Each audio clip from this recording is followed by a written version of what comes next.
What's going on, guys? Jason Tuckness here.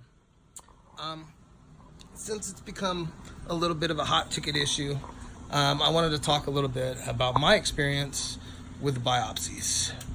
I was diagnosed in October of last year with pulmonary fibrosis, idiopathic as far as I know, but it's probably work site related.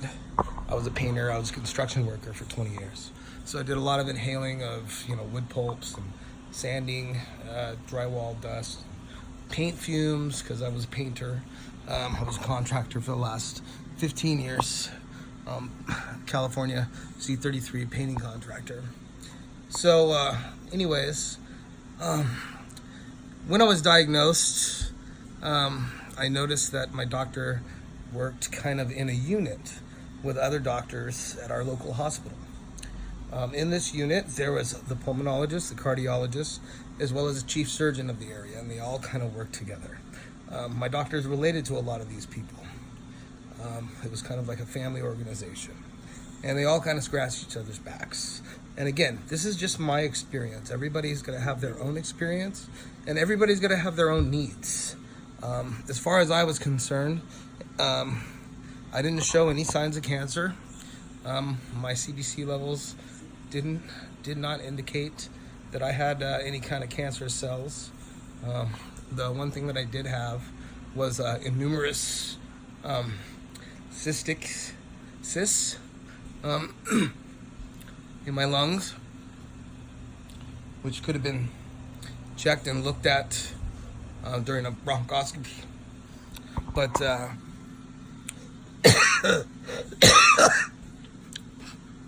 I worked, how this all kind of came about was I was working 7 days a week. It's kind of how you got to do it in Orange County, California. Everybody likes to talk about what a nice lifestyle we have out here, but we work really hard to keep it. So it was Sunday. I had my buddies down from up north, and we were going to the beach, and there's stairs to go to the beach.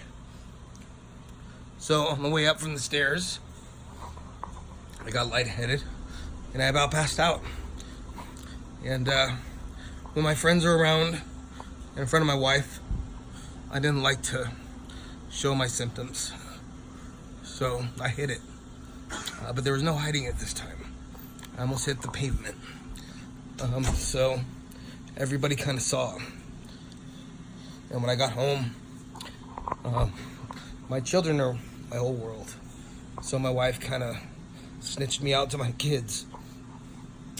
And that night, I was coughing so bad, I lost my voice and I went hoarse all night as I was sleeping. So when I woke up, I couldn't really talk. And my son was sitting at the edge of my bed staring at me, along with my wife and my daughter and my other son. And they all said, "Dad, you can't go to work. You have to go to the hospital." Because, no offense, I hate doctors. Before this, I hadn't been to the hospital in 20 years. I was lucky enough to be on Obamacare, so I have the ability to.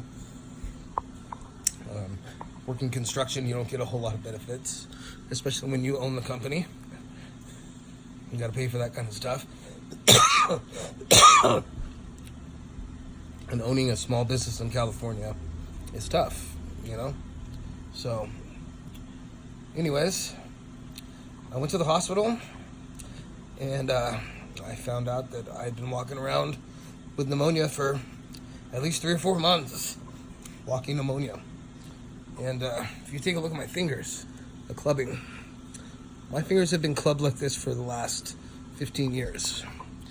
And when the doctor found that out, he said that I must have been suffering from some kind of IPF for, the last 15 years, and my oxygen levels had been so low for so long that my body got used to it.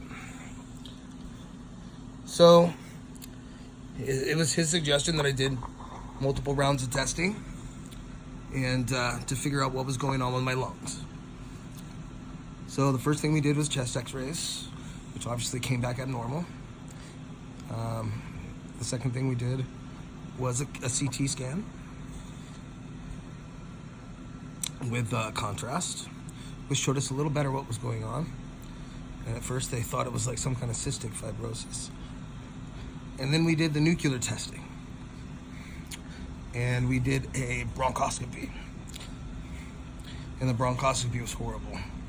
I mean, I hated it. It felt like I was drowning. Because even though they drugged me up, I still remember vividly the feeling of my lungs filling up with water and fighting and trying to pull this thing out of my mouth. But you know, sometimes I wonder about the Obamacare doctors, because during that thing he said, I didn't see your lungs look pink, they look great.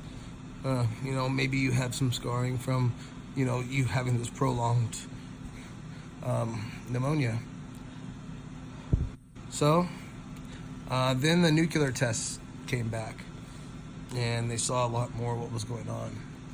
And the doctor walked in and he said, I hate to tell you this, my wife wasn't there, I was there alone. This is going on day 5 in the hospital. He says, I hate to tell you this, son, you have pulmonary fibrosis. You have about 3 to 5 years to live unless you have a double lung transplant. I really wish you would have came to see me earlier. You must have felt short of breath a lot, right? And I said, yeah. I thought it was because I was a smoker. He said, I'm going to give you some time to think this over. You know, you probably have some phone calls to make. I said, wait, I need you to call my wife. Because if she has any questions, I want you to be able to answer them. So I had him call my wife right in front of me and tell her the same thing, because she was picking up the kids from school while I was laying in a hospital bed. And anyways, we got through that. I had my breakdown. I came to the realization.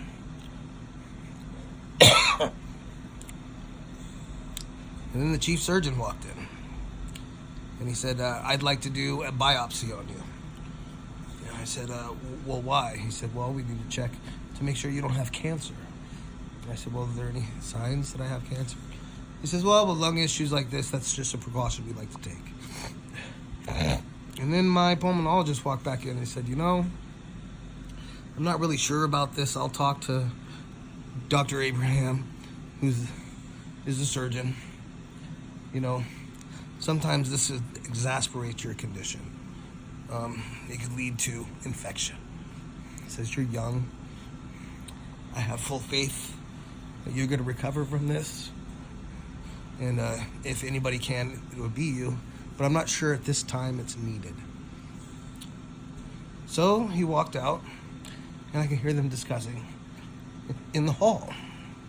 And they're discussing it in, you know, in whatever language, you know, they're from India, whatever language that they're talking, and it becomes kind of heated between them, where they start raising their voice to each other. And my doctor walks back in and he says, well, Dr. Abraham seems pretty set in wanting to do this. I said, do I have to? Is it a necessity? Explain to me what happens. So they both came in, they explained what happened, what would happen. And they said it was good to know that I didn't have cancer, because it would help me get on the transplant list, which I found out later wasn't necessarily true. So I, without thinking too much about it, I agreed, because it's what my doctor said to do. So we set up a date for the next month. I went in. I had the biopsy, the process. I was asleep for. I woke up. I was out of the hospital. You know, I was suspected to be in the hospital from 3 to 6 days. I was out of there in like 4.5 days. I was out of ICU in 3 days. I was up and walking the second day. And, you know, as far as the recovery was going, I was doing well. But then I went home, and I never really got better than I was outside of ICU. I went from working 7 days a week to not being able to get up from the couch and walk to the bathroom without oxygen. Sometimes I'll just walk from the bathroom or from the couch to my bedroom and get lightheaded and pass out. And again, this is just my experience. I do realize that some people need to have biopsies. They could potentially have cancer or other things going on that they need to be checked for. But, that's what these other tests are for, to check their blood levels, to see what their white count is. They have CT scans. They have bronchoscopies, all things that can be done before this. But in my case, I kind of think, I don't want to call it predatory, but it was almost, to me, it was like a case of these doctors scratching each other's backs. That, oh, here's a lung patient, I could do a biopsy on him and make a few dollars. That's what it felt like to me, and I could be completely wrong, but in my heart of hearts, that's what I believe. I believe they did an unnecessary treatment on me to get money from my insurance because they were confident, because of my age, that I would recover from it. But unfortunately, I haven't. It's almost like they cut like some good parts of my lungs out, what little bit I had left. I do have some cool pictures of my lungs that are scary as hell. But again, here I am. I went from a gentleman that worked a construction job 7 days a week to someone that could barely walk around my house now. I went from not requiring oxygen and having club fingers, where I obviously needed it, to I can't go anywhere without it. And even with it, showering has become an issue because of the moistness in the air, the humidity, just general walking around, talking, stress levels now will get me short of breath. I have to take steroids like prednisone, which lower my immune system, and it's giving me, I'm dealing with shingles outbreak right now because of my prednisone use, as well as my Espriet use. They both lower your immune system. I can't really breathe without them, but the worst part is I can't get on the list for my transplant while using them. I can only be on 20 milligrams, and right now I'm on 60 just to kind of breathe. And this is all after my biopsy. So if I can make any suggestion, it's not to not get a biopsy. Don't fight with your doctors. You don't know better. But do everything you can to make sure that the biopsy is 100% necessary. Before this, I didn't really know a lot about doctors, medical fields, what actually happens. So I just kind of listened and did what they asked. And now I'm at a point where I never thought I would be. And it all happened in a month or two. So now, the last time and what made me really realize that I was probably right is my pulmonologist I see twice a month.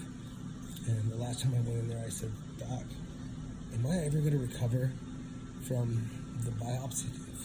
It feels like since that operation, and it wasn't an open chest biopsy, all it was is the one where they could make 3 incisions, they stick those little poles of the cameras that are about as big as your finger, they go in between your ribs, they cut a piece out, it sucks in there, they staple your lungs, and it's all done through 3 small incisions. So when I told him, hey, it doesn't feel like I've recovered, and he looked really guilty, and he looked sad, and he said, I didn't think that it was necessary at the time.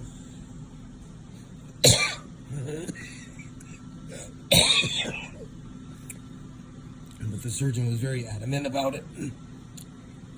So I suggested that you did it, but I think that exacerbated your condition, and it put you on a decline.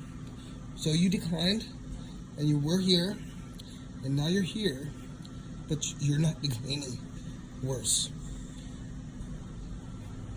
So the last breathing check, or the last time I had my oxygen or my breathing functions checked, I found I now am at 45% lung capacity from about 75%. That's a massive decline, and it's just from one procedure. So again, I'm not telling people not to get biopsies. I'm sharing my biopsy experience, and it wasn't necessary for me to have. So unless it's completely necessary, unless you've done other testing that would say that, hey, this person potentially might have cancer, let's do a biopsy, I would suggest not doing it. Thank you very much. I just wanted to say that even though that I've declined, every day is a blessing. Make every breath count. Stay strong. Don't be depressed. Oxygen's an awesome fashion accessory. Don't be ashamed. Use it. Use it as an opportunity to share with people, hey, IPF is a real thing. It affects over 150,000 people a year. We lose people every day. Young people, old people. So, anyways, stay positive. Stay fighting.